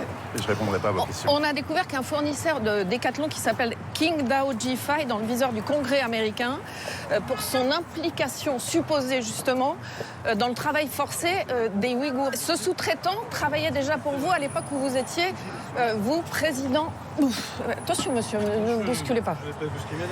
Donc, ce sous-traitant travaillait déjà pour vous, pour Decathlon, à l'époque où vous en étiez le président entre 2012 et 2018. Donc, je voulais vous demander ce que vous en pensiez. Monsieur Leclerc? Élise, je crois qu'on va s'arrêter là. Il faut se rendre à l'évidence. Monsieur Leclerc ne répondra à aucune de tes questions. Heureusement, on a trouvé quelqu'un d'autre avec qui parler des Ouïghours et du coton. Vous vous souvenez de la lettre du Congrès qui soupçonne Qingdao Ji-Fi de travail forcé? Eh bien, on a rendez-vous avec son co-auteur. Un député américain qui était très curieux, lui, de découvrir les éléments de notre enquête. Congressman, merci pour votre temps. Je suis Gabriel. Gabriel, ravi de vous rencontrer. Et mon collègue Mathias. Gabriel, comme l'ange. J'aimerais bien. Ce serait super, mais je ne suis pas sûr. Monsieur John Moulénard et ses collègues élus du comité ont une sacrée responsabilité. Identifier les entreprises suspectes et proposer l'interdiction de leurs produits aux États-Unis. Nous lui soumettons nos découvertes sur l'origine du coton utilisé par Decathlon. Le coton vient du Shandong? Il peut venir du Xinjiang. Lorsque l'on récupère ce type d'informations, dans notre pays, vous savez, nous devenons très procéduriers. Et là, c'est, comment dire, c'est une preuve irréfutable. Nous savions qu'il y avait des soupçons. Maintenant, nous avons des preuves solides. Pour moi, il est très important de ne pas financer ces produits, de ne pas cautionner cette situation et de tous le dire haut et fort. Ce collant a été fabriqué par la même entreprise. Si vous voulez bien y jeter un œil. C'est un produit sous licence NBA de la marque française Decathlon. Est-ce que c'est un problème d'avoir une licence américaine produite dans cette entreprise qui utiliserait du coton du Xinjiang? Bien sûr, c'est un énorme problème. Je pense que la NBA doit réagir publiquement à cette situation. Et je pense que s'ils ne réagissent pas, les joueurs de la NBA sont complices de cette situation. Ils ont l'occasion de s'exprimer publiquement et je les invite à le faire. Quel message adresseriez-vous à Decathlon? Eh bien, je leur dis, il y a des soupçons de travail forcé chez votre sous-traitant. Donc c'est à vous, qui commercialisez ces produits, qu'il incombe de démontrer que vous n'êtes pas complice. En matière de travail forcé, c'est l'entreprise qui importe les produits suspects qui doit prouver son innocence. Aux États-Unis, Decathlon ne possède pas de magasin, mais ses produits sont bel et bien commercialisés par Internet et chez le géant des supermarchés, Walmart. Depuis, nous avons sollicité Decathlon. Ils ont refusé toute interview, mais nous ont répondu par écrit. Voici leur réponse sur le travail forcé des Ouïghours et l'enfant qui travaillait chez un de leurs sous-traitants. Les audits réalisés à notre demande en 2022 et 2023 n'ont pas révélé de telles situations. Concernant le coton qui serait originaire du Xinjiang, nous poursuivons également nos efforts en vue d'une traçabilité complète de notre chaîne d'approvisionnement. Enfin, à propos de l'entreprise Xinjiang qui fait travailler des Ouïghours, nous n'avons aucune connaissance de sa présence dans notre chaîne d'approvisionnement étendue.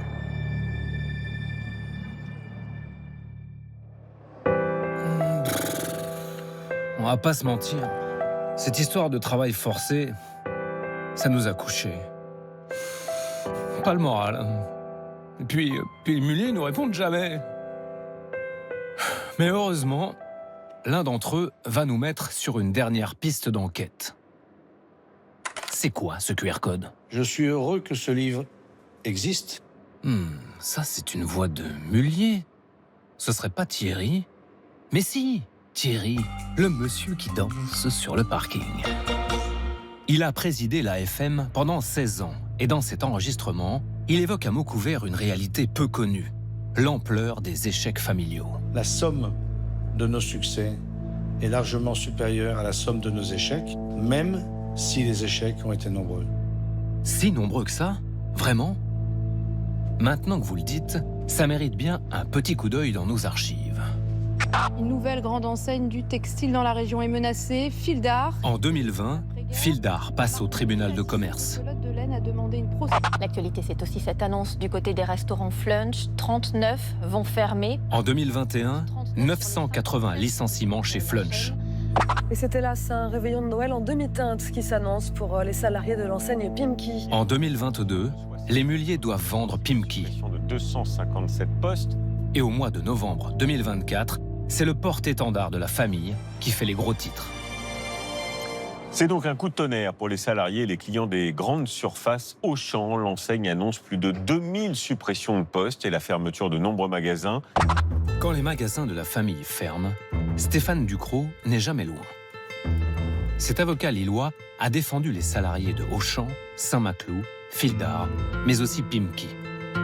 Il connaît par cœur les stratégies des muliers face aux difficultés économiques. C'est quoi le rapport de la famille à l'échec, à votre sens? Je pense que c'est quelque chose qui est effectivement difficile à vivre pour eux. Ils n'aiment pas l'échec et ce sont des modèles économiques qu'ils ont créés. Et je pense que la famille Mullier ne veut pas donner une image d'un employeur qui se désintéresse de ses difficultés économiques. Et la famille Mullier n'a pas envie qu'on salisse son nom et qu'on dise qu'ils se sont séparés de salariés dans des conditions absolument déplorables. Donc, d'une manière ou d'une autre, ils veulent des solutions qui n'apparaissent pas comme des échecs in fine. Métamorphoser les échecs en réussite. Avec des méthodes qui, même dans le monde des affaires, en ont fait bondir plus d'un. Nous allons vous raconter une histoire dans laquelle la famille a réussi à effacer ses dettes. Oui, vous avez bien entendu. Ça s'est passé chez Alinea. une chaîne de magasins de décoration et d'ameublement lancée par la famille Mullier. En 2020, un plan social est annoncé. Près de 1000 emplois sont menacés. 17 magasins sur 26 doivent fermer. Dans le nord de la France, à côté d'Hénin-Beaumont, nous retrouvons un ancien salarié d'Alinéa. Eddie Schlang travaillait dans l'un des magasins qui a mis la clé sous la porte. On se dit toujours que c'est dommage, que c'est du gâchis. Donc là, on arrive dans la zone commerciale Auchan, avec les différentes enseignes de la famille Mullier. En 2020, Eddie était aussi le principal syndicaliste à faire face à la famille Mullier, chez Alinéa. Et face au magasin Auchan Drive, on avait le magasin Alinéa, qui est ici sur la droite. Ça m'arrive de passer devant et d'y repenser forcément les derniers mouvements qu'on a pu faire, les mouvements de contestation avant la fermeture. Tout s'est passé ici, sur le parking. Eddie a été licencié. 4 ans plus tard, il fait le bilan de cette casse sociale dans son magasin. À ma connaissance, sur les 60 salariés, aucune de ces personnes n'a été reclassée. Il faut aussi parler de l'ancienneté qu'avaient les gens aussi au sein du magasin. Il y a des gens qui ont fait 20 ans dans la même enseigne. Pour trouver un autre travail du jour au lendemain comme ça, c'est compliqué de passer à un autre métier, à se reconvertir, c'est compliqué. À l'époque, le directeur général d'Alinéa, Alexis Mullier, annonce que les caisses de son entreprise sont vides. Il ne peut plus payer les fournisseurs et les salaires. Pour lui, le responsable est tout trouvé.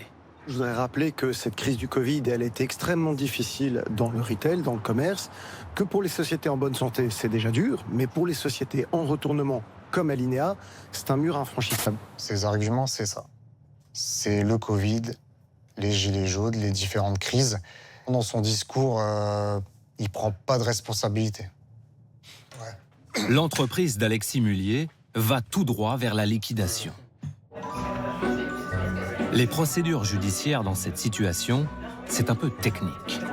Alors on a trouvé quelqu'un pour vous éclairer. Ce monsieur en costume noir est professeur de droit.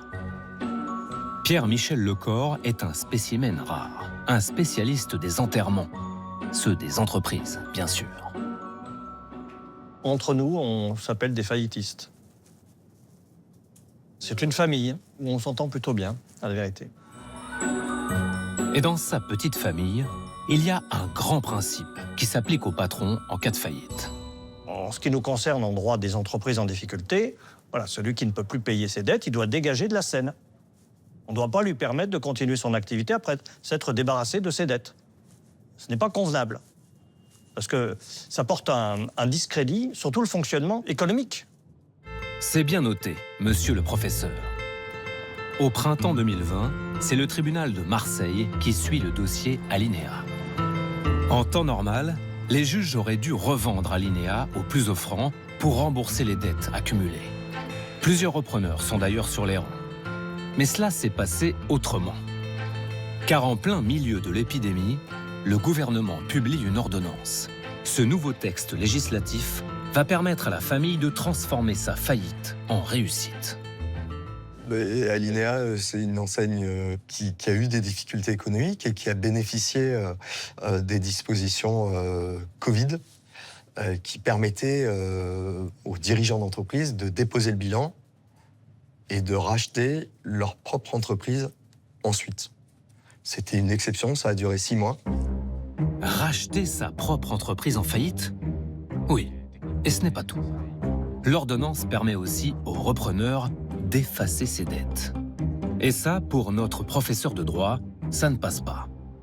On déstabilise le système économique, puisque les autres chaînes d'entreprise du même secteur d'activité, eux n'auront pas effacé leurs dettes.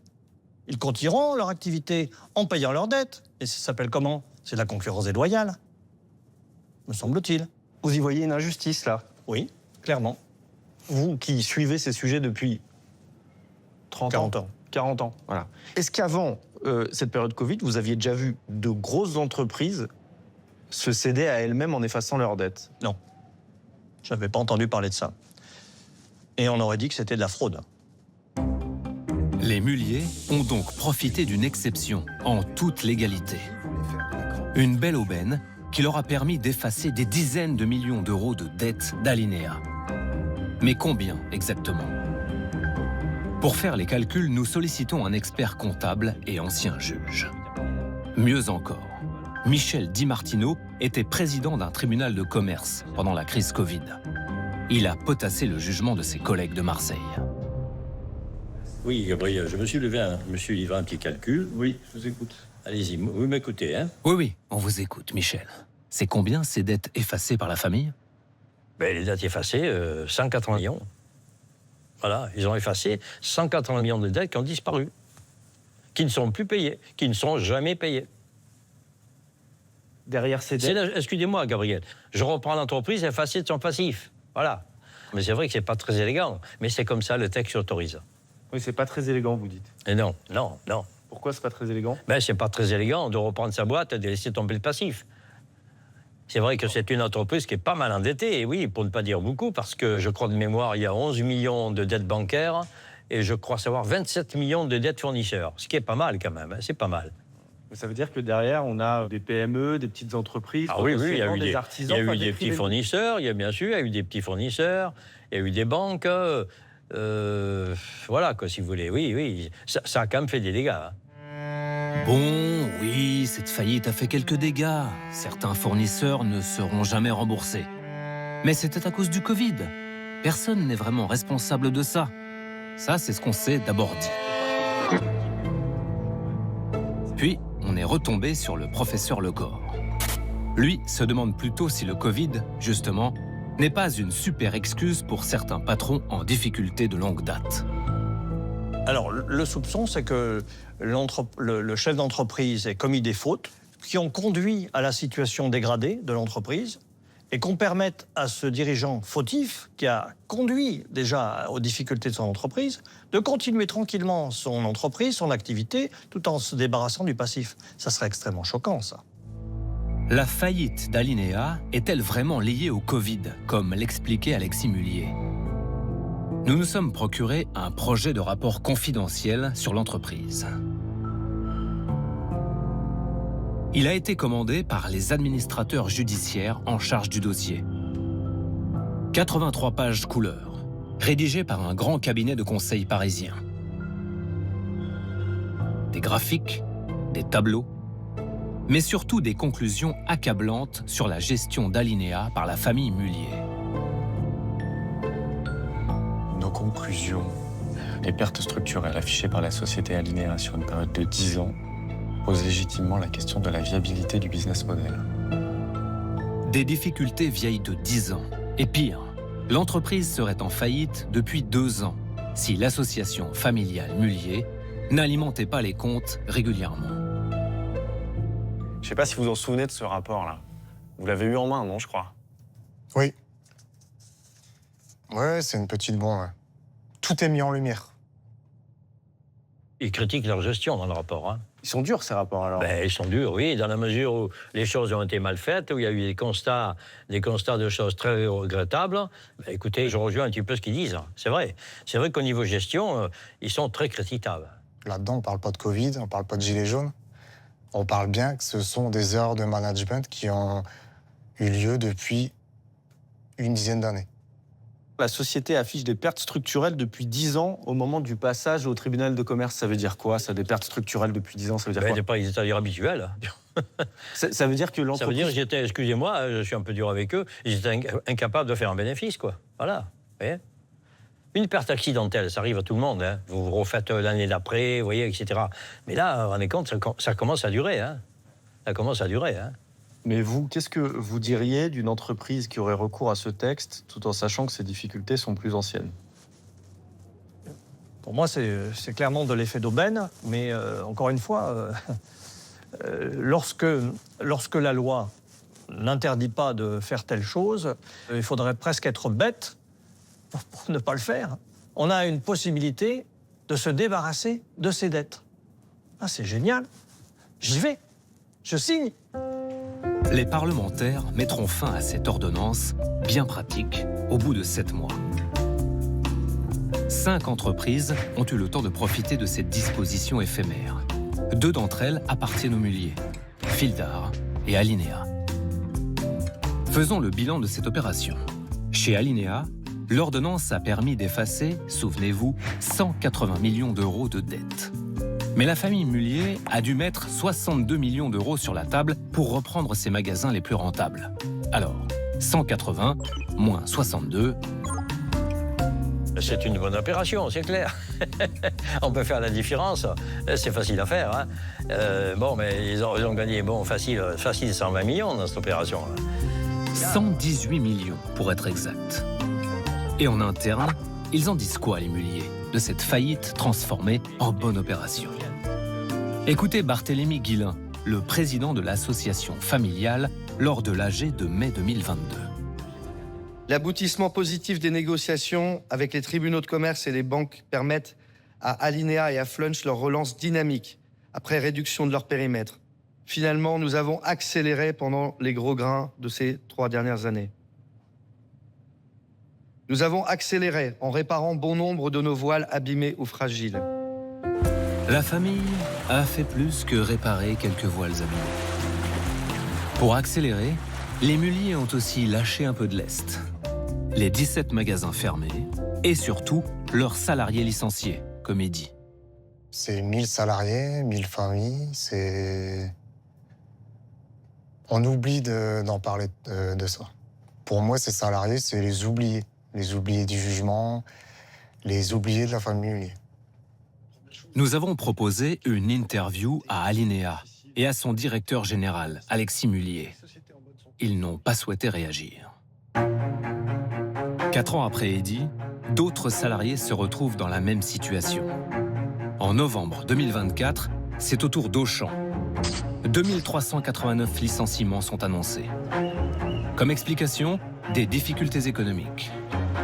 Mais 3 semaines plus tard, Decathlon annonce verser un dividende exceptionnel d'1 milliard d'euros à l'association familiale Mullier. Parlons-nous de ce dividende de 1 milliard d'euros que les actionnaires vont recevoir. Gilles Martin est délégué central à la CFDT chez Auchan. Pour lui, ce calendrier ne passe pas.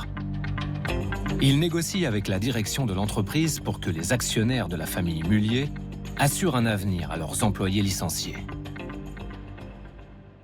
Alors, Gilles Martin, vous êtes délégué syndical central chez Auchan. La direction du groupe a annoncé la suppression de 2389 postes.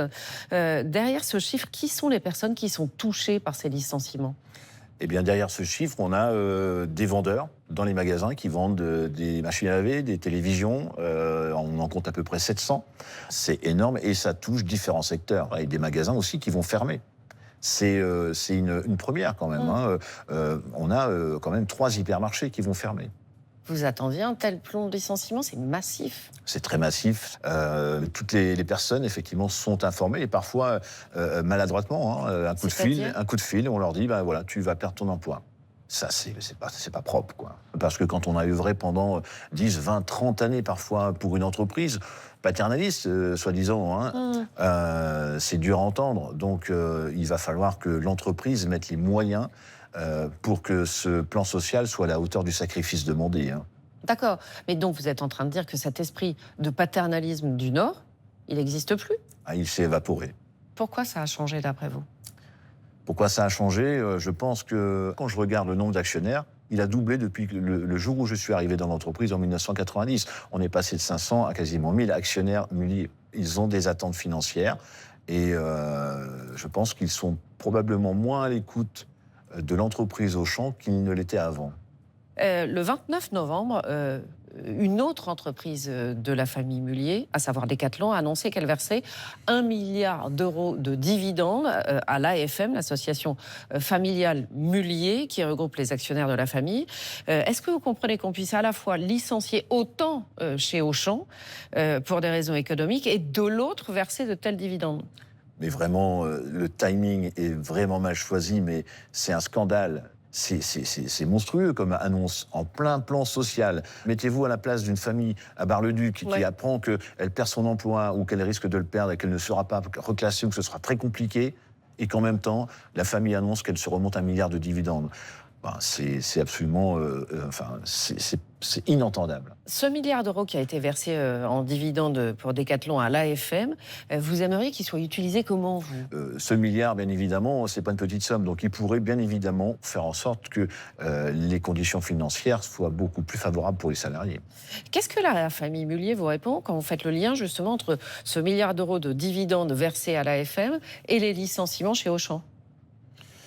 Alors, c'est pas la même chose pour eux. Donc, c'est des entreprises séparées juridiquement, d'après eux. Vous voulez dire qu'eux, ils vous disent non, on peut pas faire le parallèle, c'est pas possible. Non, c'est pas du tout la même entreprise. Auchan, c'est Auchan. Decathlon, c'est Decathlon. Sauf que c'est bien géré par les mêmes patrons à la finalité.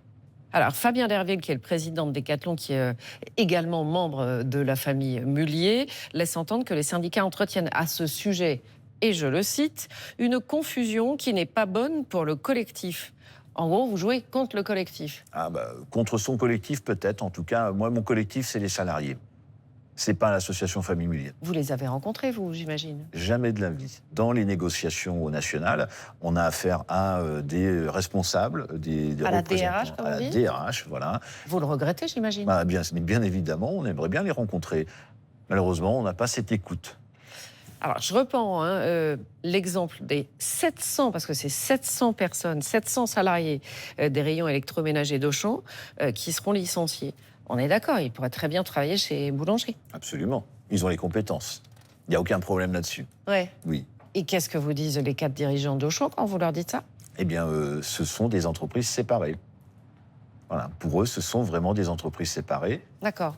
Et ça, pour vous, c'est vraiment le nœud du problème aujourd'hui? Oui. Ça serait légitime que ces personnes-là puissent être reclassées très facilement dans les autres enseignes du groupe, avec le maintien de salaire, avec le maintien de l'ancienneté. Voilà. C'était une entreprise paternaliste. Alors chiche, continuons. Ouais. Et là, c'est plus le cas du tout. Non. Merci à vous. Merci. Le problème, c'est que ces histoires de reclassement, ça ne date pas d'hier. Certains ont déjà tenté d'en obtenir pour d'autres salariés de la Galaxie Mullier, mais sans succès. C'est le cas du monsieur avec la chemisette saumon. Vous le reconnaissez? Hello. Salut Stéphane. Comment va? Depuis le temps. Bienvenue. Toujours aussi chaud. Toi aussi. Non, moi ça ne s'améliore pas. Benoît Bousmar, l'économiste, et Stéphane Ducrot, l'avocat, se sont déjà penchés sur le sujet il y a 15 ans, à la demande des syndicats de Pimki et Saint-Maclou. Leur ambition était simple. Si un salarié est licencié, il doit retrouver un emploi dans une autre enseigne de la famille. Avant de licencier un salarié dans une entreprise, on doit chercher une solution d'emploi pour lui. Ça s'appelle le reclassement. Quand on fait ça au périmètre de l'entreprise, le reclassement, on doit le rechercher dans l'entreprise. Vous aurez bien compris que si on multiplie le périmètre de recherche d'emploi au niveau du groupe, tel que peut être le groupe Mullier, l'espace de reclassement devient tout de suite immense. Vous voyez bien qu'il y a des centres commerciaux où on retrouve toutes les enseignes pratiquement du groupe. On retrouve Decathlon, Kiabi, etc. Et bien entendu Auchan. Donc notre idée à nous, c'était de faire en sorte que ce groupe soit reconnu juridiquement et judiciairement. Mais attendez, un groupe, c'est quoi un groupe exactement? Un groupe de sociétés est une entité qui regroupe un ensemble de sociétés, incluant une société mère surnommée holding et des sociétés filiales. Eh bien, l'AFM, cette Galaxie Mullier dont on vous parle depuis le début, n'a jamais été reconnue comme un groupe au sens juridique du terme. Chères familles, chers amis, votre conseil de gérance est très heureux. Ils ont beau faire des assemblées générales, décider entre actionnaires de l'avenir de leurs entreprises, mais non, ce n'est pas un groupe. C'est quand même assez incroyable de se dire qu'il faille avoir des démarches aussi folles pour reconnaître des évidences. Et il faut bien être un peu fou pour tenter de démontrer l'existence du groupe Mullier. N'est-ce pas, monsieur Bousmar? Venez avec nous au fond de son jardin. Vous allez comprendre. Donc on va vers le petit cabanon. Quand j'ai trop de documents et que j'en ai marre d'avoir des documents de chez moi, je les mets là-dedans. Allez. Et alors tous les dossiers sont là. Waouh! Une centaine de cartons en tout. Au fil du temps, l'économiste a accumulé les documents sur la famille. Il a commencé par identifier et répertorier l'ensemble des entreprises Mullier. Attendez, j'enlève ça. Oh. Il y a les comptes de Auchan, il y a les sociétés particulières, toutes les sociétés civiles, tout est rapport à la famille. C'est 25 à 30 ans de travail, là. D'accord? Au fur et à mesure que j'avais des informations, parce qu'à chaque fois qu'on faisait des comptes, je retrouvais d'autres sociétés. Donc j'ai récupéré encore les comptes des autres sociétés auprès des greffes. Benoît Bousmar a écumé les greffes de France et de Belgique afin d'établir les liens qui unissent ces entreprises entre elles. Faut pas avoir peur des toiles d'araignée, là. Non, pas ici. Il a remonté chaque fil de l'immense toile d'araignée des Mullier. Les documents en question, ils m'ont permis de réaliser un organigramme complet de l'ensemble de ce que possédait la famille Mullier à partir des grosses sociétés. En partant des enseignes commerciales que vous connaissez tous, Benoît Bousmar a dénombré entre 600 et 700 entreprises pour arriver à ce résultat. L'organigramme de l'AFM. Ce que vous avez sorti, Benoît, c'est un véritable scoop. Et nous, quand on récupère un scoop, on le soumet à Élise Lucet. Rendez-vous près de Lille, devant le bâtiment qui héberge notamment l'association familiale Mullier. Mais l'AFM n'a aucune réalité juridique. Ce n'est même pas une association loi 1901. Allez, installe-toi bien, Élise, et concentre-toi. Voici l'ensemble des structures de l'AFM dans sa dernière version disponible, celle de 2022. L'association familiale Mullier. Allez hop. Ouah. Ah non mais attends, mais c'est dingue. Alors là, gouvernance groupe Mullier, ça je comprends. Société civile AFM. Donc ça c'est l'association familiale Mullier. SCA, Acante, Simofat et Valorest. Surpifar, Nodi, Fipar.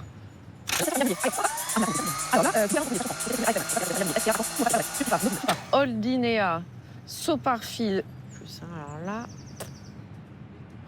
je comprends rien. Je m'y paume complètement. C'est normal que tu t'y paumes, Élise. Benoît Bousmar et Stéphane Ducrot sont même convaincus que c'est fait exprès. Quand on est allé regarder comment avait été monté ce groupe, on s'est rendu compte que tout avait été fait pour qu'il n'y ait pas de reconnaissance évidente du groupe sur le plan juridique et technique. Et pour vous, il y a une volonté dans... Ah oui. Et le montage, il a été fait de sorte qu'on n'ait pas une société de tête identifiée qui détienne les sociétés un petit peu en dessous. Pour y voir clair, nous allons mettre un peu d'ordre dans l'organigramme de Benoît Bousmar. Pour gérer ces enseignes, la famille s'appuie d'abord sur plusieurs couches intermédiaires de sociétés. Mais surtout, au sommet de la pyramide, l'économiste a identifié 4 holdings françaises qui leur permettent de contrôler l'ensemble de la galaxie. On découvre ces holdings, et quand on fait le calcul holding par holding, on voit que l'ensemble des 4 holdings possèdent 100% des structures qui sont en dessous. Pourquoi c'est une découverte importante, la découverte que fait Benoît à l'époque en termes juridiques pour vous? Parce qu'on a la définition même du groupe juridique. La subtilité, c'est que dans la définition juridique, il faut que la société mère possède 100. Et là, on avait 4 sociétés qui possédaient ensemble 100. Selon eux, les 4 holdings auraient donc bien pu en être une seule. Cette conviction, Benoît Bousmar et Stéphane Ducrot l'étayent en comparant les statuts des holdings. Donc, en regardant ces holdings, on voit que c'est pratiquement des copier-coller. Et quand on regarde le conseil de gérance, dans toutes ces sociétés-là, on retrouve les mêmes personnes. Le signataire là, des statuts, à chaque fois, c'est qui, là? En ce moment, c'est Barthélémy Guilin. Ça veut dire qu'à chaque fois, vous avez la même signature, donc vous avez les mêmes personnes à la tête aussi? Barthélémy Guilin. Barthélémy Guilin. Barthélémy Guilin. Barthélémy Guilin. Barthélémy Guilin. Vous savez, le président de l'AFM, que vous avez déjà vu quelques fois. Rien n'est meilleur que notre proximité en matière de cohésion familiale. Rien n'est meilleur que votre présence physique. Ces sociétés ont le même objet. Elles sont toutes domiciliées à la même adresse. Elles ont des statuts identiques. Et les statuts que vous me présentez de 2024 sont tous signés par le même président du conseil de gérance, Monsieur Barthélémy Guilin. En réalité, si vous prenez ces 4 statuts et que vous les collez, puisqu'ils sont strictement identiques, vous avez une seule et unique holding qui possède le groupe Mullier. Donc la complexité cache et occulte les véritables relations qu'il y a au sein du groupe. Donc quand quelqu'un veut prouver quelque chose, il doit se dépatouiller avec toutes ces entités qui se mélangent, etc., pour arriver à une solution qui est en fait une solution simple et qui n'a qu'un seul groupe. Ce groupe Mullier existera-t-il un jour? Interrogé, l'association familiale nous a répondu « Pourquoi pas? C'est un sujet à l'étude ». Mais que les salariés licenciés d'Auchan ne se réjouissent pas trop vite.